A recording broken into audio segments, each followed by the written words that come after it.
Kommuri gold buyers తాకట్లో ఉన్న బంగారం విడిపించి ఆ రోజు మార్కెట్ రేటు కట్టి మిగిలిన డబ్బు మీకే ఇస్తారు. Contact number 9247538993. అమ్మ నమస్తే. అమ్మ నమస్తే. అమ్మ, ఇప్పుడు మన హిందూ సనాతన ధర్మంలో అష్టాదశ శక్తి పీఠాలకి చాలా ప్రాముఖ్యత ఉంది అంటారు. సో వాటి గురించి వివరిస్తారమ్మా? అష్టాదశ శక్తిపీఠాలు అంటే 18 శక్తిపీఠాలు. శక్తిపీఠాలు. ఈ 18 శక్తిపీఠాలు ఏంటి, అసలు ఎలా వచ్చాయి అని అనుకుంటే, దక్ష ప్రజాపతి కూతురు కింద సతీదేవి పుడతారు. పుట్టినప్పుడు ఆవిడ్ని ఆ శివుడికి ఇచ్చి పెళ్లి చేస్తారు. శివయ్యతో ఆవిడ కలిసి ఉన్నప్పుడు ఏంటి అంటే చాలా గొప్ప, ఎందుకంటే శివుడు అంటేనే జ్ఞానస్వరూపం. అంత జ్ఞానాన్ని ఈ దక్ష ప్రజాపతి యొక్క మొదటి కూతుర్ని పెళ్లి చేసుకునే అవకాశం, అంటే ఏంటంటే దక్షుడికి ఎంతో అదృష్టం. అలాంటి అదృష్టం పట్టిన దక్షుడికి ఏమవుతుంది అని అంటే, ఈయన కాళ్ళకడికి కన్యాదానం చేసిన తర్వాత ఆయన అల్లుడయ్యాడు కదా, దాంతో కొంచెం దగ్గర సంబంధం ఎప్పుడైతే ఏర్పడిందో, ఇక ప్రతి ఏంటంటే ఏదైనా ఒక దైవ కార్యం జరిగినప్పుడు అందరూ ఫస్ట్ శివుణ్ణి పిలుస్తారు. ఆ తర్వాత ఎలా అందరినీ పిలిచిన సమయంలో ఈ దక్ష ప్రజాపతిని కూడా వాళ్ళు పిలుస్తారు. దక్ష ప్రజాపతికి ఏమయ్యేదంటే, ఎప్పుడు శివుడు వచ్చిన ప్రతిసారి ఈయనకేమిటో తక్కువ చూస్తున్నారు అన్న భావన కలిగి, ఎందువల్ల శివుడికి ఎప్పుడు గొప్ప కదా చూస్తారు, ఎందుకంటే శివుడు అంటేనే ఫైనల్. ఇంకా చిదానంద రూపం శివోహం శివోహం అంటే అంతకంటే ఇంకా చివర ఏదీ లేదు, ఫైనల్గా లయం అయ్యేది ఆయనలోనే. కాబట్టి అంత గౌరవం ఎందుకు అంటే, అంత గొప్ప జ్ఞానం ఆ పశుపతిది. అంత గొప్ప జ్ఞానం అయినప్పుడు ఇంకా ఆయన అందరూ గౌరవించడం ఎప్పుడైతే మొదలైందో, ఈయనకి మామగారుగా ఒక మనసులో కలత మొదలైంది. నచ్చేది కాదు. నచ్చినప్పుడు ఏమైంది అంటే, ఈయనకంటే నేను ఎక్కువ పేరు తెచ్చుకోవాలి అని అనుకున్నప్పుడు ఏం చేద్దామా అని అనుకుంటే, యజ్ఞస్వరూపం శివుడికి యజ్ఞంలో కూడా మొదట ఆహుతి ఇస్తారు. అలాంటప్పుడు ఏంటి అంటే, నేనే అంత పెద్ద యజ్ఞాన్ని చేసి పెద్ద పేరు తెచ్చేసుకుంటే ఏమవుతుంది అని అంటే, ఇంకా శివుడి కంటే నాకు గొప్ప పేరు వచ్చేస్తుంది అని చెప్పేసి ఒక ఆలోచన, చిన్న ఆలోచనే. ఎందుకంటే అంత గొప్పతనాన్ని చూడాలి అంటే మహాదేవుడు అని ఎందుకు పిలుస్తారు, మహత్తత్వం గలవాడే మహాదేవుడు. అంత మహాదేవుడు అంటే అర్థం ఏమిటి అని అంటే, అంత గొప్పవాడు. మహా అంటే కూడా ఇంకో అర్థం ఉంది. మా అంటే అర్థం ఉమ్మతో ఎవరు కలిసి ఉంటారో ఆయనే మహాదేవుడు. ఉమ్మ అంటే ఎవరు, మళ్ళీ ఈ సతీదేవి పార్వతే. అంటే ఆవిడ అంత గొప్ప ఆవిడే. ఎందువల్ల అంటే, మీరు పార్వతీదేవి కింద పుట్టినప్పుడు చూస్తే ఆవిడ గొప్పతనం కూడా తెలుస్తుంది, ఆయన గొప్పతనం కూడా తెలుస్తుంది. ఎందువల్ల శివుడు ఎప్పుడైనా శక్తి లేకపోతే శవవే అని చెప్పడం మనం వింటాం. దానికి కారణం కూడా ఏంటి అంటే, గిరీశుడు అంటే ఎవరు అంటే, గిరి హిమాలయాలంతటికీ రాజు ఎవరు అంటే శివుడు. అలాంటి రాజుని హిమవంతుడి కూతురుగా పుట్టి ఏం చేసింది, ఆవిడ ఆయన్ని పెళ్లి చేసుకుంది. అంటే ఆవిడ కూడా అంతే గొప్పది కదా. అంటే వాళ్ళిద్దరిని ఎవరెవరు అని చెప్పలేదు, ఎందుకంటే ఇద్దరు అంతే గొప్పవాళ్ళు. అందుకే మహాదేవి మహాదేవులు. అలాంటి గొప్పవాళ్ళు కాబట్టే సతీదేవి ఈయనకి పుట్టడమే ఈయన అదృష్టం. అది కూడా మర్చిపోయి ఏం చేశారు, ఆయన కంటే పెద్ద పేరు తెచ్చుకోవాలి అని చిన్న ఆలోచన చేశారు. ఈ చిన్న ఆలోచన ఎందుకంటే అహంకారం వల్లే కదా. ఆ అహంకారం వల్ల ఎప్పుడైతే చిన్న ఆలోచన వచ్చిందో, అప్పుడు ఏమవుతుంది అని అంటే, వెంటనే యజ్ఞం చేద్దాం అనుకున్నారు. శివుణ్ణి అమ్మవారిని తప్ప అందరినీ పిలిచేశారు, యజ్ఞం మొదలెట్టారు. అందరూ యజ్ఞానికి వెళ్తున్నారు చక్కగా. వెళుతూ ఉంటే ఎక్కడికి వెళ్తున్నారని సతీదేవి అడిగితే, ఇలా మీ నాన్నగారు యజ్ఞం చేస్తున్నారు, నువ్వు ఇంకా రాలేదేమిటి అనగానే ఈవిడికి ఏమవుతుంది అని అంటే, అయ్యో నాన్న దగ్గరికి వెళ్ళాలి అని అనిపించినప్పుడు చాలామంది ఏమనుకుంటారంటే, చూడు ఆ స్త్రీకి పుట్టింటి మీద ఉన్న వ్యామోహం, ఇక్కడ అది కాదు. ఏంటి శివుడు ఎంత గొప్పవాడో ఎవరికి తెలియాలి, దక్ష ప్రజాపతికి తెలియాలి. ఆ తెలియాలి కాబట్టి అమ్మవారు ఏం చేసింది అని అంటే, అది తెలియజేయడానికి కిందకు వచ్చింది తప్ప తన భర్తని ధిక్కరించి వచ్చినట్టు కాదు అది.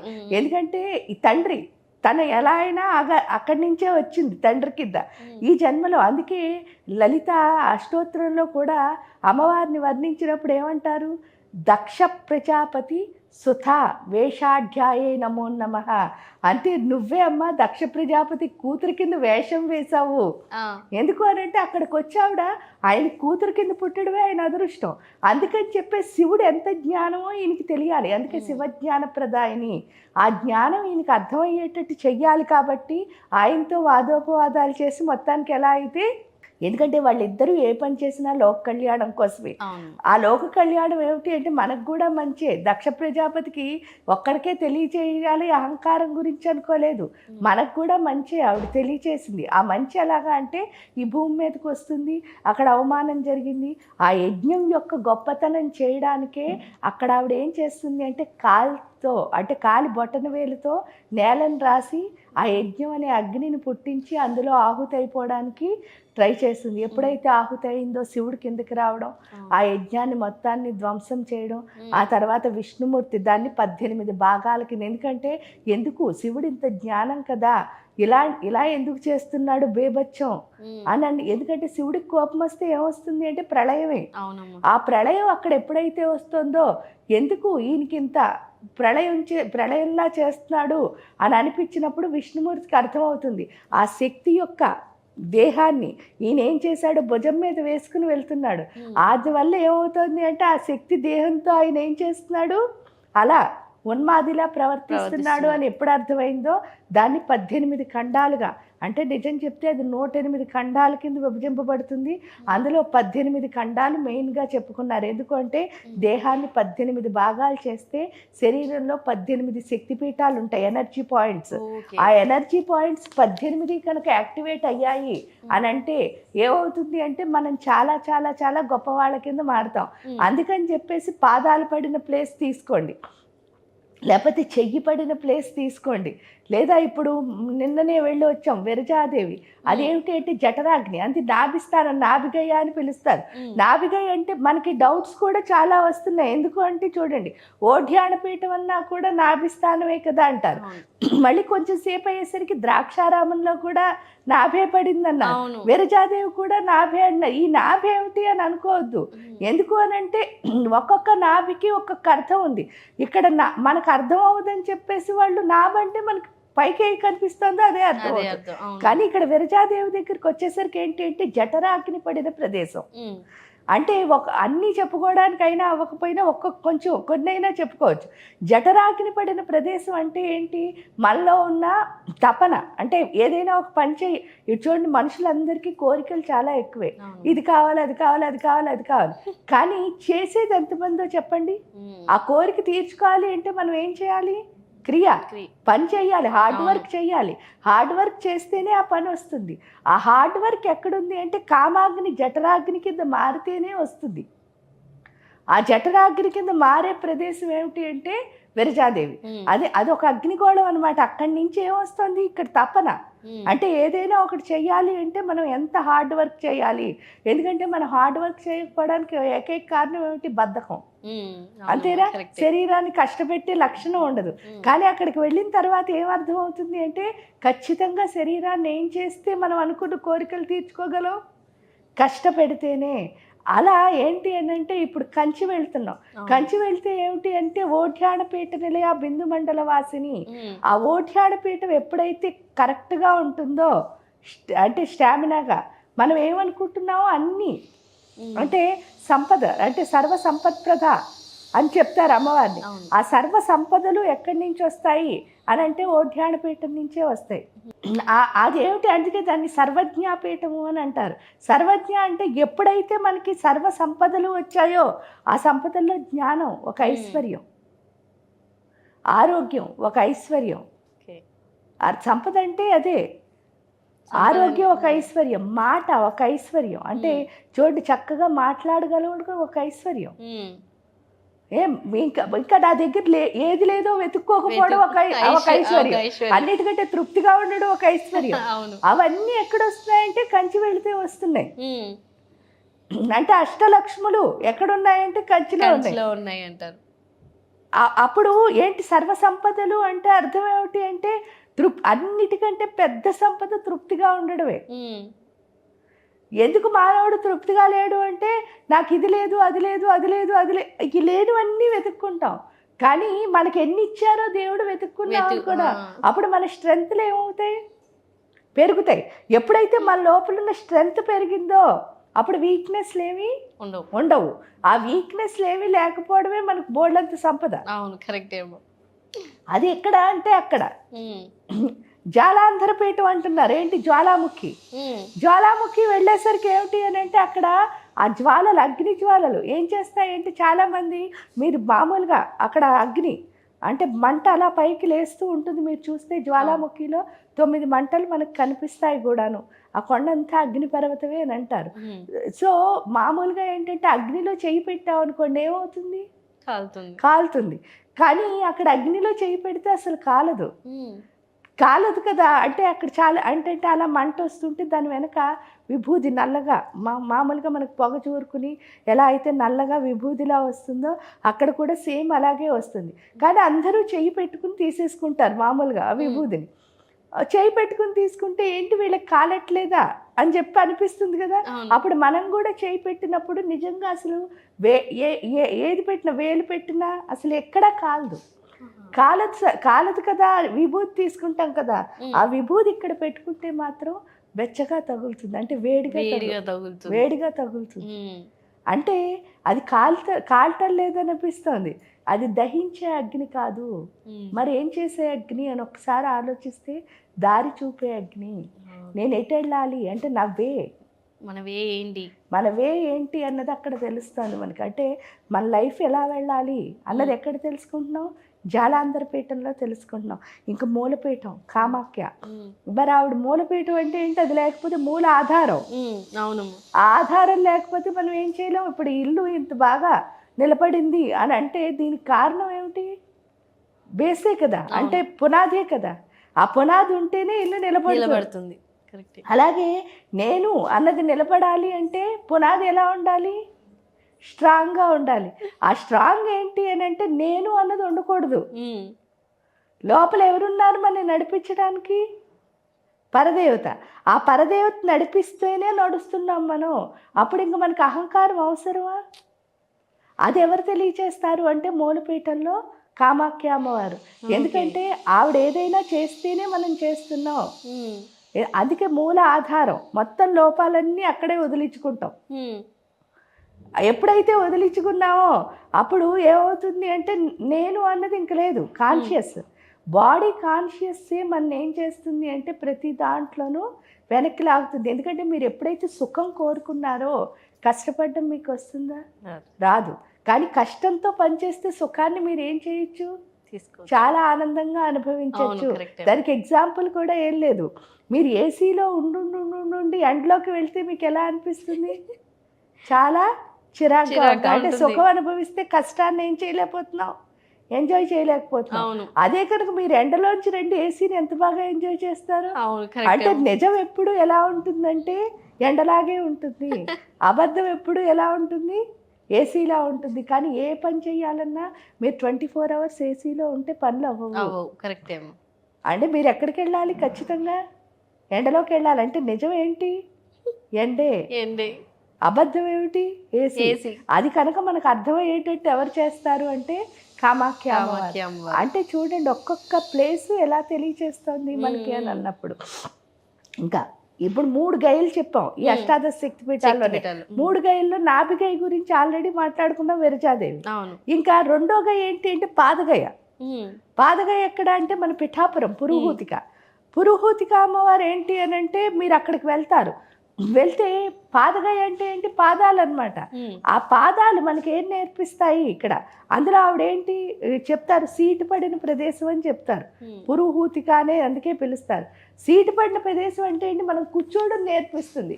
జనరల్లీ మనం ఏదైనా ఒక పని చేయాలి అంటే దానిపైన ఎలా ఉండాలి? స్టాండ్ అయ్యి ఉండాలి. అందుకే పాదగయ సీటు పడిన ప్రదేశం. మీకు అర్థమైందా? అంటే పీఠం పడిన ప్రదేశం కాబట్టి పురుహూతిక. అంటే మనం కూర్చోవాలంటే ఇది అవసరం కదా. ఈ పీఠం పడిన ప్రదేశం కాబట్టి పురుహూతిక. అంటే మీరు అర్థం చేసుకోవాల్సిన స్టాండింగ్ ఎనర్జీ. ఎందుకు కూర్చోవడం నేర్పించాలి మనకని అంటారు. మన కింద మూలాధార చక్రంలో ఏముంది? పాము, కుండలిని శక్తి ఉంది. ఆ పావును మీరు ఎప్పుడైనా చూస్తే అది స్టాండ్గా ఒక చోట ఇలా ఉండిపోతుందా మనం ఉన్నట్టు? లేకపోతే ఒక రాయి ఉన్నట్టు ముద్దలా ఉంటుందా? ఎప్పుడు దానిలో ఒక మూమెంట్ ఉంటుంది మీరు చూస్తే పావులో. సో ఇక్కడ కూడా అంతే. అందుకే మనం సరిగ్గా కూర్చోలేము దేనిపైన. ఎప్పుడు ఎలా చేస్తూ ఉంటాం? ఏదో కదులుతూ ఉంటాం. దానికి కారణం ఏమిటి అంటే మూలాధారంలో పావు ఉండడమే. ఇక్కడ ఈ కదలిక ఎప్పుడైతే వచ్చిందో మళ్ళీ ఏమొస్తున్నాయి తెలియకుండా డీవియేషన్స్. అందుకే మనం ఒక పనిని కాన్స్టెంట్గా పూర్తయ్యే వరకు చేయలేము. అవును, మీరు correct ఏమో. చూస్తే మధ్య మధ్యలో ఏం చేస్తూ ఉంటాం, బ్రేక్స్, వేరే వాటి వైపు వెళుతుంటాం. ఆ డీవియేషన్స్ ఎందుకు వస్తున్నాయి అంటే మన దగ్గర లేని శక్తి ఏంటి, స్టాండింగ్ ఎనర్జీ. కరెక్ట్. ఎవరికైతే ఫోకస్ స్టాండింగ్ ఎనర్జీ ఉంటుందో వాళ్ళు ఎప్పుడు ఏంటి అని అంటే ఇటు అటు ఊగరు. వాళ్ళు అనుకున్న పనిని పూర్తిగా కంప్లీట్ చేసిన తర్వాతే రెండో దానికి వెళ్తారు. సో ఆ శక్తి ఎక్కడ వస్తుంది అంటే పాదగయ, పిఠాపురం, పురుహూతిక దగ్గర. ఇంకా వెళ్ళేసరికి మళ్ళీ చూడండి ఎక్కడ అనంటే మన ఈ గయ ఏంటి అంటే మన ఫేస్, ఆ గయ ఎక్కడ ఉంది అని అంటే గయ బీహార్లో ఉంది కదా, గయే మాంగళ్య గౌరిక అంటారు. ఆ మాంగళ్య గౌరిక దగ్గరికి వెళ్తే ఏమొస్తుందండి అంటే జ్ఞానమే అక్కడ. ఎందుకంటే అమ్మ ఇచ్చేది జ్ఞానం అక్కడ. ఆ జ్ఞానం ఏమిటి అంటే అక్కడ ఎంత అంటే మనం ఆ అమ్మకి ఎంత దగ్గరగా అయితే అంత జ్ఞానం అనమాట. అందుకనే అక్కడ మనం నుంచోలేం. శ్రీ విద్యా ఉపాసనలో మనం నుంచోవాలి అంటే ఖచ్చితంగా జ్ఞానం ఉండాలి. Okay okay. జ్ఞానం లేని వాళ్ళు ఎవరు అక్కడ నుంచోలేరు. అంటే వాళ్ళలో ఏదో ఒక మంచి క్వాలిటీ, ఆ తల్లితనం ఉండాలి, ఉంటేనే అక్కడ నుంచుంటారు. ఆ నుంచునే శక్తిని అంటే ఏంటి అంటే పూర్తి జ్ఞానం వైపు తీసుకువెళ్ళి ఆ పరదేవత అంటే ఏంటో అర్థం తెలియచేసేది ఎవరు అంటే మాంగళ్య గౌరిక. అందుకే మాంగళ్య గౌరిక. ఇక్కడ గయ అంటే ఏంటి, మనలో ఉన్న అజ్ఞానం అంతా గయ. ఏమిస్తోంది అని అంటే జ్ఞానం. అదే మంగళం అంటే శుభం. ఆ శుభప్రదాయిని ఎవరు అంటే మాంగళ్య గౌరిక. ఆ శుభం ఏమిటి అంటే మనలో ఉన్న షైన్ని బయటకు తీస్తుంది. ఇక్కడ చాలామంది మీరు చూస్తారు, మన ఇంట్లో దగ్గర కూడా మనకు తెలిసిన ఫ్రెండ్స్ అనుకోండి, లేకపోతే మనమే ఒక్కొక్కసారి ఏమనుకుంటూ ఉంటామంటే అమ్మ చూడు నాకు స్వేచ్ఛ లేదండి ఇంట్లో. అంటే తల్లిదండ్రుల దగ్గర ఉన్న పిల్లలైనా సరే, భార్యాభర్తలైనా సరే, అత్తమ్మ ఎవరి దగ్గర ఒకళ్ళ దగ్గర ఫ్రెండ్స్ అయినా సరే, వీళ్ళెవరు నాకు ఫ్రీడమ్ ఇవ్వటం లేదు, లేకపోతే నేను ఇంకా సాధించేద్దును బోళ్ళంతా, వీళ్ళని బయటకు వెళ్ళనివ్వట్లేదు, ఆపేస్తున్నారు అంటారు. ఈ సృష్టిలో మనం ఒక పని ఏదైనా చేయాలి అనుకుంటే ఆపగలిగిన శక్తి ఇంకోటి ఉంటుందా అని ప్రశ్నించుకుంటే ఉండదు. ఎందుకు ఉండదు అని అంటే మీకు నిజంగా అదంటే ఇష్టం అయితే, అంటే ఇప్పుడు మీకు ఒక సంగీతం ఇష్టం అనుకోండి, ఒక డ్యాన్స్ ఇష్టం అనుకోండి, లేకపోతే శ్రీ విద్య ఉపాసనే ఇష్టం అనుకోండి, ఏదైనా కూడా మీకు నిజంగా దాని మీద ప్రేమ ఉందంటే ఆ ప్రేమ ఏం చేస్తుంది అంటే మీరు ఎలా చేసుకోవచ్చు అన్న వేసి మీకు చూపిస్తుంది. ఎందుకంటే ప్రకృతికున్న ధర్మం అదే. ఇప్పుడు సంగీతం వాళ్ళే, మీరు ఎక్కడికో వెళ్ళి నేర్చుకోక్కర్లే, మీ చేతిలో ఫోన్ ఉంటే చాలు, లేకపోతే మీ ఇంట్లో టీవీ ఉంటే చాలు. టీవీ లేనివి, ఫోన్ లేనివి ఇల్లు లేవు కదా, అసలు లేవు. అదే యూట్యూబ్లో వాళ్ళు ఎవరో పాడుతుంటే నెమ్మదిగా పాడడం మొదలెట్టాం అనుకోండి, మన గొంతు ఏమవుతుంది, అనగనగనగా మతిశయంబు నుండు అంటే మీరు పాడగా గొంతు ఏమవుతుంది, మంచిగా వస్తుంది. ఆ స్వరం ఎప్పుడైతే వచ్చిందో ఆటోమేటిక్గా మీరు పాడుకుంటూ ఉన్నప్పుడు మీ ఇంట్లో వాళ్ళే ఎవరో విని అబ్బాయి ఎంత బాగా పాడుతున్నారు అంటారు అని అనుకున్నారు అనుకో, స్లోగా ఇంట్లో అందరికీ ఏమవుతుంది, అప్పుడు మీరు అంటే షైన్ అన్నది ఎక్కడుంది, మన లోపలే ఉంది. ఆ లోపల ఉన్న దాన్ని నిజంగా మనకి ఇష్టమైతే మనం సాధించుకోవచ్చు. ప్రకృతి చాలా చాలా హెల్ప్ చేస్తుంది, దాన్ని మనం గ్రహించాలి. ఎందుకంటే ప్రకృతి ఎప్పుడు మనకి ఏది ఇష్టమో దాన్ని చేయడానికి హెల్ప్ చేస్తుంది. అంటే మనకి పూర్తిగా దాని మీద ఏమి లేనట్టు, అప్పుడే మనం ఏం చేస్తున్నాం, వీళ్ళని అడ్డుకుంటున్నారు, ఫలానా వాళ్ళని అందరి మీద తోస్తున్నాం. ఎందుకంటే మానవుల్లో ఉన్న ఫస్ట్ బ్యాడ్ క్వాలిటీ ఏంటంటే ఎదుటోళ్ళ మీద అది ఎస్కేపిజం అంటారు, పక్కవాడి మీద తోసేయడం. నేను సాధించలేని దాన్ని ఇంకోళ్ళ మీద తోయడం తప్పు కదా, చేయలేకపోతున్నా, నాలో లేదు మార్పు అన్నట్టు అనుకోరు. అది ఎప్పుడైతే వచ్చిందో తప్పకుండా మనలో ఏమొస్తుంది, ఆ షైన్ అన్నది. అంటే ప్రతి మానవుడికి ఇప్పుడు మీరు ఖడ్గమాలు చదువుకుంటే అందులో ఉంటుంది. ఆ ఖడ్గమాల్లో ఏంటి అంటే చూడండి, మొదలు పెడతారు నమ త్రిపుర సుందరి అని మొదలుపెట్టి చివరిని ఏమంటున్నావు, శ్రీ శ్రీ శ్రీ మహాభట్టారిక సర్వానందమయ చక్రస్వామిని. ఇవన్నీ ఏంటంటే మనలో తెచ్చే మార్పులే. అంటే మనలో ఏం బాడ్ క్వాలిటీస్ ఉంటాయో వాటిని మనం ఏం చేసుకుంటాం, ఇంప్రూవ్ చేసుకుంటూ మెరుకెళ్తాం. శ్రీ విద్యా ఉపాసన అంటే అదే, మనలో ఉన్న లోపాలను మనం తీసుకోవడమే. ఆ లోపాలను తీసుకోవాలి అంటే అష్టాదశ శక్తిపీఠాలు కూడా అదే హెల్ప్ చేస్తున్నాయి. అది మనకి ఎప్పుడు అర్థమవుతుంది అని అంటే ట్రిప్పులు వేసుకుని వస్తే కాదు. ట్రిప్పులు అని ఎందుకన్నారు అని అంటారు. ఊరికే గుళ్ళు చూద్దామని వెళ్ళి గుడికి దండం పెట్టి వస్తే ఏం కనిపించదు. మీకు కనిపించాలంటే మీరు ఏ కళ్ళతో చూడాలి? మీ దృష్టిని మార్చుకుంటాడు. ఆ దృష్టి ఏమిటి అని అంటే అక్కడ కూర్చుని ఎప్పుడైతే మనం సాధన చేస్తామో, ఎందుకంటే దృష్టి మార్చుకోకపోతే ఏమవుతుంది అండి అంటారు. చాలా మంది గుడికి వెళ్తారు, మీరు కూడా మీ లైఫ్లో చూసే ఉంటారు. గుడికి వెళ్ళి ఏం చేస్తారు? ఫస్ట్ ఆ గుడి చుట్టూ ఉన్న బొమ్మలు, లేకపోతే ఆ గుడి లోపల ఉన్న, లేకపోతే ఆ గుడి చరిత్ర ఏమిటి, ఆ గుడి, ఇవన్నీ ఆలోచించుకుంటున్నారు. కానీ ఆ గుడిలో మెయిన్ దేవత ఉంటుంది చూసారా? ప్రతి దేవతకి ఒక రకమైన శక్తి ఉంటుంది కదా. ఆ శక్తితో మన గుండెని ఎప్పుడైనా కనెక్ట్ చేద్దామని ట్రై చేసావా? ఎందుకంటే ఆ శక్తితో కనుక మన గుండెని కనెక్ట్ చేస్తే అక్కడ వచ్చినవన్నీ పుట్టుపూర్వోత్తరాలు మనం చదువుకున్నవక్కర్లే, మన ఓన్గా ఏం తెలుస్తుంది మనకి? అర్థమవుతుంది. కొత్త ఎక్స్పీరియన్స్. ఆ ఎక్స్పీరియన్స్ ఎప్పుడు అర్థమైందో మీరేం చేయగలుగుతారు అంటే, నేను ఒకటే చెప్తాను, ఏ విద్య చేసినా సరే, అది శ్రీ విద్య ఉపాసన అనుకోండి, మీరు చదువుకున్న ఫిజిక్స్ అనుకోండి, వేరే వాళ్ళు చదువుకున్న కెమిస్ట్రీ అనుకోండి, ఇంకోళ్ళు చదువుకున్న మ్యాథ్స్ అనుకోండి, ఇంకేది బయాలజీ అనుకోండి, ఏదైనా అనుకోండి, సోషల్ అనుకోండి. బట్ మీరు చదివిన విద్య ఏం చేయాలి అని అంటే, చాలామంది లైఫ్ ఏమనుకుంటారు, లైఫ్లో నేను ఎదగడానికి విద్య అనుకుంటాం. కానీ లైఫ్లో మనం క్రియేట్ చేసుకోవడానికి, అంటే మనం ఆవిష్కరించుకోవడానికి చేసుకోవడమే విద్య. అంటే ఇప్పుడు సోషల్లో నన్ను నేనేం ఆవిష్కరించుకుంటాను అనుకోవద్దు. మీరు సోషల్ కనుక నిజంగా చదివితే అందులో మీరు కొత్తదనాన్ని చూపించవచ్చు. అవును. సైన్స్ చదువుకున్నవాడు సైన్స్లో చూపిస్తాడు, శ్రీ విద్య చదువుకున్నవాడు శ్రీ విద్యలో చూపిస్తాడు. అంతే. మనమే కొత్తదనాన్ని సృష్టించాలి. అంటే నాలో ఉన్న బ్యూటీ ఏదో ఎవరు ఆవిష్కరించుకోవాలి? నేను ఎప్పుడు ఆవిష్కరించుకున్నానో నా విద్య బయటకు వస్తుంది. అది అర్థమయ్యేటట్టు ఏం చేస్తాయంటే అష్టాదశ శక్తిపీఠాలు చేస్తాయి. లైఫ్ అన్నది ఏంటి అంటే ఎంజాయ్ చేయడానికి కాదు. లైఫ్ అన్నది ఏంటి అంటే సరదాగా ఏదో చూడండి, అంటే నేను ఇంత గొప్ప ఎదిగిపోయాను అంత అని మనం అనుకోవడానికి కాదు. కానీ లైఫ్ అన్నది ఎప్పుడైతే గొప్పగా ఆవిష్కరించడానికని మనం తెలుసుకుంటామో అప్పుడు నిజంగా మీ లైఫ్ని మీరు ఎంజాయ్ చేస్తారు.